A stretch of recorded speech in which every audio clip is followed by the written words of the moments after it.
Hola, buenas. Hoy vamos a poner encima de la mesa una cuestión que me han hecho varias preguntas sobre el uso de las mascarillas, ¿vale? Dentro de las peluquerías.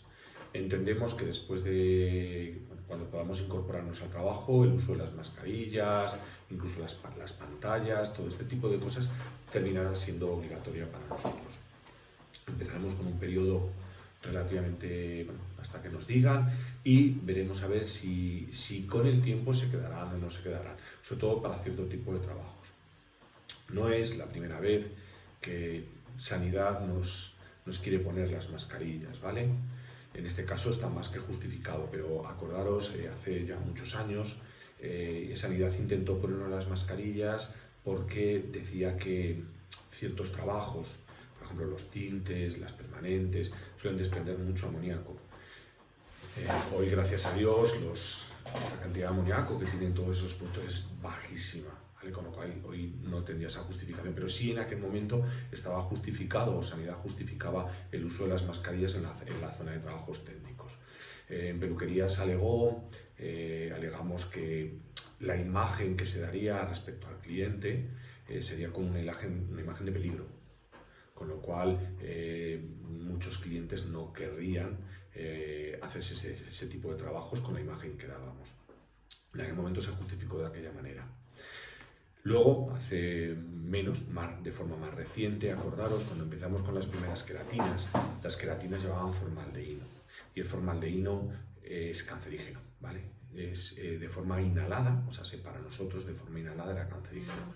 Se empezó a utilizar mascarillas en las zonas de trabajo donde se usaba ese tipo de queratinas, ¿vale? Luego la legislación, gracias a Dios, se ajustó y quitó todo el formol y derivados de formol de los productos cosméticos. Aún así, de hecho todavía hay alguna queratina por ahí que lo que llevan es lo que nosotros llamamos formaldehído en caliente, ¿vale? El formaldehído en caliente es algo tan sencillo como que el químico sabe cómo combinar ciertas sustancias dentro de esa queratina, de tal manera que en la queratina en sí no hay formol, ¿vale? Ni derivados del formol, pero que cuando se le aplica calor, una reacción térmica, lo que produce es el formaldehído, ¿vale? Que al final lo volvemos a respirar. De hecho es muy sencillo saber qué queratinas son las que lo llevan. Independientemente de lo que os diga el fabricante, notaréis picor de garganta, escozor en los ojos, aunque el fabricante siga diciendo que no lleva formaldehído, ¿vale? Que es verdad, no lo lleva, se produce después, ¿vale? Estamos intentando arreglar la legislación para que también eso se quite, ¿vale? Para que las queratinas no lleven ni formol en su composición, ni luego por una reacción química la puedan producir, ¿vale? Pero en cualquiera de esos dos casos es más que recomendable el uso de las mascarillas, ¿vale? Ahora entramos en la etapa que estamos viviendo, en la cual se nos va a imponer la mascarilla de forma preventiva, tanto para nosotros como para el cliente, ¿vale? Lo interesante de todo esto es que el cliente lo va a ver de otra manera diferente, ¿vale? El cliente ya no lo va a ver como que somos una actividad peligrosa y por eso llevamos una mascarilla, sino como que estamos cuidando tanto su salud como la nuestra. Esa es la gran diferencia en el uso de las mascarillas que vamos a tener en esta nueva etapa. El cliente no lo va a ver como algo malo, lo vamos a ver como algo positivo, porque va a haber un cambio de mentalidad en todo esto, ¿vale? Tenemos que estar abiertos a todo lo que nos va a venir, ¿vale? Va a ser un cambio muy fuerte. Vamos a cambiar, pues eso, ¿cómo os diría yo? Va a salir la economía global por economía de cercanía, ¿vale? Vamos, ese gran invento de la economía global, básicamente ya todos los economistas están diciendo que están llegando a su fin, ¿vale? Lo que vamos a entrar es en una nueva etapa de una economía más cercana, donde el consumo va a ser más cercano, ¿vale? Bueno, nosotros en principio, nuestro negocio cara al cliente es más por cercanía y no tendríamos ese problema. Sí, a la hora de comprar o traer productos, ¿vale? Vamos a intentar cada vez traer productos más que estén fabricados en nuestros países para tener una menor, en medida de lo posible, una menor dependencia de terceros, ¿vale? Pero bueno, a eso todavía le queda mucho, ¿vale? Sí que es verdad que poco a poco se irá haciendo, pero le queda mucho.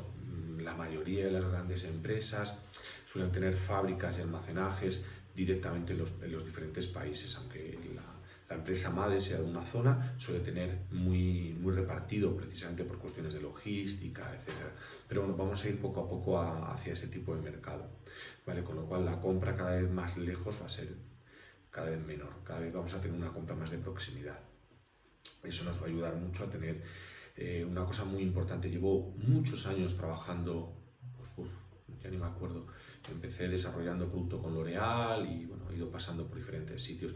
Y una de las discusiones que siempre teníamos era que, por ejemplo, cuando trabajamos con empresas anglosajonas, ellos se centran mucho en su mercado y no nos hacían caso a nosotros. Por ejemplo, sin ir más lejos, la cana de los anglosajones suele ser lo que nosotros llamamos una cana más dulce, ¿vale? Mientras que nuestra cana suele ser una cana más puñetera, más agresiva. Entonces, aquellas coberturas de canas que funcionan perfectamente en países anglosajones o con cabellos anglosajones, cuando llegaban a los cabellos mediterráneos era muy complicado cubrirlas. Cuando discutíamos con los químicos desde España diciendo que ese producto, ese tinte no tenía la cobertura adecuada para nosotros, ellos siempre alegaban que a ellos les funcionaba muy bien el producto, con lo cual el problema era nuestro. De hecho, teníamos siempre que modificar a la hora de explicar a los profesionales, a los peluqueros, de explicarles cómo funcionaba el tinte, teníamos siempre que modificar un poco todas las formulaciones para que tuvieran una mejor cobertura de cana. En el momento que hemos empezado o empecemos a trabajar con productos más de nuestro entorno, esos productos a su vez se van a adaptar más a nuestras necesidades reales, no a las necesidades de un mercado global, sino a las necesidades particulares de cada zona. De hecho, incluso en España, cuando doy formación por España, no son las mismas necesidades de un cabello, por ejemplo en Madrid, que tenemos un clima más seco, menos sol, que por ejemplo en Andalucía, que tienen un clima mucho más húmedo y que tienen mucho sol. El desgaste de colores es diferente, etc.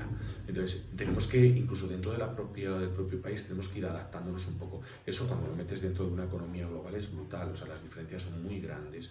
No es lo mismo un pelo latino que un pelo anglosajón, es muy diferente. De hecho, muchas veces nuestros cabellos se adaptan mejor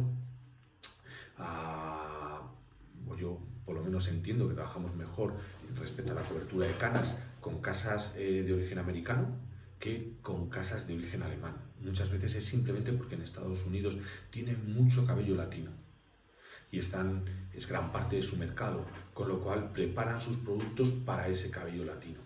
Mientras que en el mercado anglosajón suelen ser más preparados para esos cabellos más rubios, más, lo que os decía, con esas canas más dulces. Entonces, todo esto también nos va a llevar a que nuestros productos se adapten mejor a las necesidades de cada país o de cada entorno, porque serán más cercanos a nosotros, con lo cual hay que sacarle también ese lado positivo.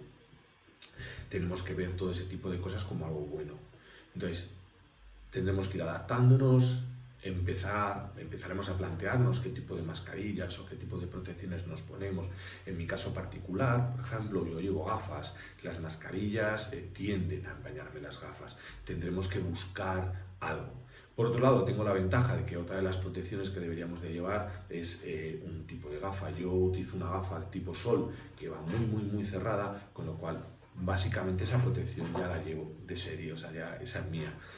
Pero tengo el inconveniente de que se me empañan, entonces a lo mejor buscando otras opciones podríamos encontrar mascarillas que transpiren mejor o mascarillas que no nos empañen tanto los cristales y cosas así.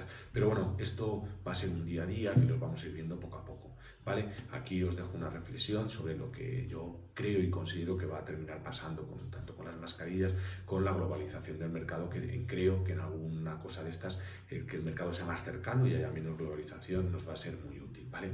Espero que os haya gustado este consejo. Venga, hasta luego.